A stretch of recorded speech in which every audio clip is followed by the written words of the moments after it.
தமிழ்நாட்டில் 8 தொகுதிகளில் நாம் தமிழர் கட்சி 3ஆம் இடம்.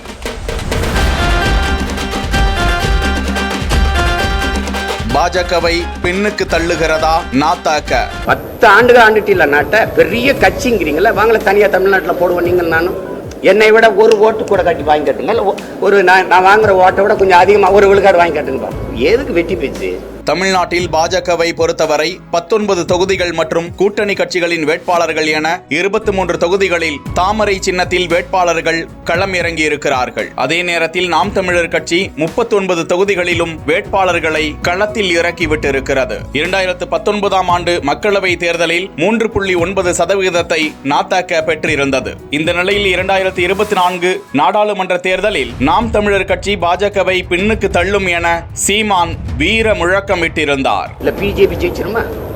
நான் தான் ஒரு சிங்கமா ஒரு நேர்மையான துணிவான் நிக்கிறேன், தனியா நிப்பேன். 10 ஆண்டுகள் ஆண்டுட்டு இல்ல நாட்டை பெரிய கட்சிங்கிறீங்களா, வாங்கல தனியா தமிழ்நாட்டில் போடுவோம். நீங்கள் நானும் என்னை விட ஒரு ஓட்டு கூட கட்டி வாங்கி கட்டுங்க, ஒரு நான் வாங்குற ஓட்டை விட கொஞ்சம் அதிகமாக ஒரு விழுக்காடு வாங்கி கட்டுங்க. எதுக்கு வெட்டி பேச்சு?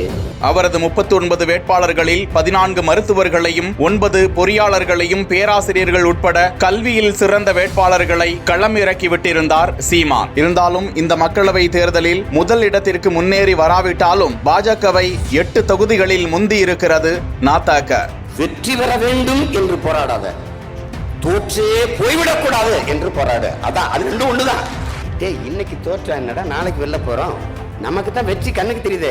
கன்னியாகுமரி, திருநெல்வேலி, தென்காசி, திருச்சி, ஸ்ரீபெரும்புதூர், ஈரோடு, நாகப்பட்டினம் மற்றும் புதுச்சேரியில் நாம் தமிழர் கட்சியின் வேட்பாளர்கள் 3ஆம் இடத்தில் முன்னிலை பெற்று வருவது குறிப்பிடத்தக்கது. தற்போதைய நிலவரத்திற்கு திமுக 37 தொகுதிகளில் முன்னிலையில் இருப்பது குறிப்பிடத்தக்கது.